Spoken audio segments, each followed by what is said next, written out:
नाज़िन ज़िक्र कंदासीं मीरपुर ख़ास में पेट्रोल जे अघनि में वाध खां पोइ रहवासियुनि जो चिंची रिक्शा में सफ़र करण बि महांगो थी पियो आहे, जंहिं सबबि रिक्शा ड्राइवर बि परेशानी जो शिकार थी विया आहिनि। उन हवाले सां तफ़सील ॿुधाइण लाइ वीडियो लिंक ते असां सां मौजूद आहे अज़हर छडर। जी अज़हर। जी बिल्कुलु, मुसलसल जेको पेट्रोल आहे उन जा अघ वधण खां पोइ जेके रिक्शा ऐं चिंकियूं जेके आहिनि उन ते सफ़र कंदड़ शहरनि सां गॾु जेके रिक्शे वारा आहिनि उहे बि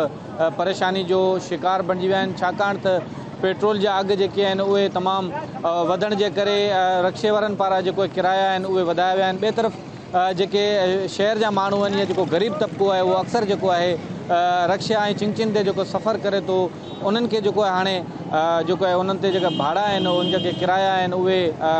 जेको आहे उहे वधाया विया आहिनि। उन जे करे असांजे हिते जेको आहे शहरनि सां ॻाल्हि ॿोल थी आहे, उन्हनि जो इहो चवणु आहे जिते असां कुझु ई किलोमीटरनि ते जेको आहे फ़ी जेको आहे सवारी जा असांखां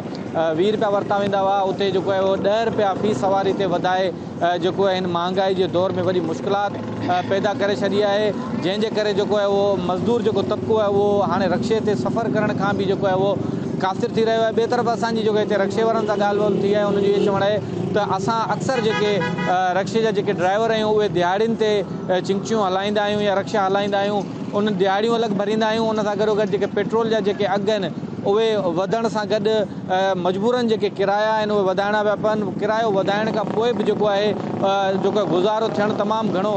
मुश्किल थी पियो आहे, छाकाणि त हुकूमत तरफ़ां बार बार जेके पेट्रोल जा अघ आहिनि उहे वधाइण खां पोइ रिक्शे वारनि समेत जेके शहरी आहिनि उहे बि परेशान आहिनि। हुननि इहो ई मुतालबो कयो आहे त जेको आहे पेट्रोल जा जेके अघ आहिनि उहे वधाया विया आहिनि, रिक्शे वारनि जे लाइ या आम जेके शहरी आहिनि उन्हनि जे लाइ का अहिड़ी पॉलिसी जोड़ी वञे जंहिंसां जेको आहे शहरियुनि खे को रिलीफ मिली सघे ऐं हू पंहिंजे घर खां